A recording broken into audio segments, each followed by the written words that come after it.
Anji yang mengenakan baju tahanan berwarna hijau dan tangan di borgol sempat mengungkapkan permintaan maafnya karena tersandung kasus narkoba. Selamat sore, saya Anji ingin menyampaikan yang pertama ucapan permintaan maaf kepada keluarga, kerabat, sahabat, saudara, rekan-rekan kerja, pihak-pihak yang percaya pada saya.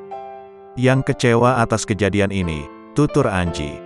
Saya berharap semoga kejadian ini bisa menjadi pelajaran untuk diri saya sendiri dan seluruh masyarakat Indonesia untuk tidak melanggar aturan apapun dengan alasan apapun. Saya juga mau mengucapkan terima kasih kepada Satuan Narkoba Polres Jakarta Barat yang sejak penangkapan hingga hari ini sudah sangat memperlakukan saya dengan baik.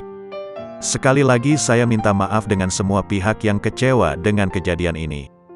Doakan semoga saya bisa menjalani ini dengan baik dan saya bisa kembali berkarya sebagai musisi, sebagai pengusaha, sebagai pengembang pariwisata, sebagai pengembang masyarakat dan sebagai pribadi. Semoga bisa berkarya kembali. Terima kasih, tutur Anji.